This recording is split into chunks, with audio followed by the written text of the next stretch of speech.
அனைவருக்கும் அன்பு வணக்கம். இறைவன் நாமத்தால இன்னைக்கு நம்ம பார்க்க போறது அகநானூறு. அகநானூறுனா என்னன்னு பார்க்கலாம். 8 தொகை நூல்களுள் ஒன்றான அகநானூறு அகத்தினை சார்ந்த நூல் என்பதுடன் இதில் 400 பாடல்கள் அடங்கியுள்ளதால் இதனை அகநானூறு என்று அழைக்கின்றோம். இந்நூலில் அடங்கியுள்ள பாடல்கள் மிக குறைந்த அளவாக 13 அடிகளையும் கூடிய அளவாக 31 அடிகளையும் கொண்டு அமைந்துள்ளன. அகத்தொகையுள் நீண்ட பாடல்களை கொண்டமையால் இதனை நெடுந்தொகை என்றும் கூறுவர். இந்நூலை தொகுத்தவர் உருத்திர சன்மனார். தொகுப்பித்தவர் பாண்டியன் உக்கிர பெருவழுதி. அகநானூற்றின் கடவுள் வாழ்த்து சிவனை பற்றியது. இந்நூல் களிற்றி யானை நிறை, மணிமிடை பவளம், நித்தில கோவை என 3 பெரும் பகுதிகளாக பிரிக்கப்பட்டுள்ளன.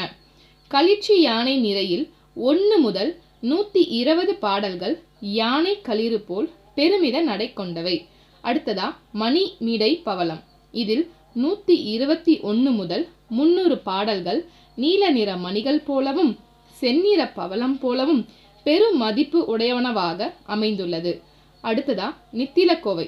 இதில் 301 முதல் 400 பாடல்கள் நித்தில முத்துக்கள் போல மிக அழகான முத்து ஆரம் போல் அமைந்துள்ளது. இந்நூலில் நாட்டை ஆளும் தலைவர்களை தேர்ந்தெடுக்க குடவோலை முறை பழக்கத்தில் இருந்துள்ளது தெரிய வருகிறது. அது மட்டும் அல்லாமல் யவனர்கள் வாசனை பொருளான மிளகை பெறுவதற்காகவே தமிழகத்துடன் வாணிப தொடர்பு கொண்டிருந்தார்கள் என்பதும் புலனாகிறது. பண்டைய தமிழர் தம் திருமண நிகழ்ச்சி கூறப்படுகிறது.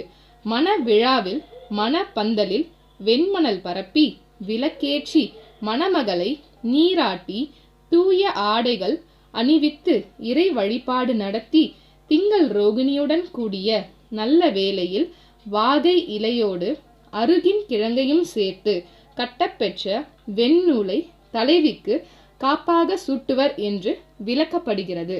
வேற ஒரு சுவாரஸ்யமான தகவலோட உங்கள் அனைவரையும் அடுத்த காணொளியில் சந்திக்கின்றேன்.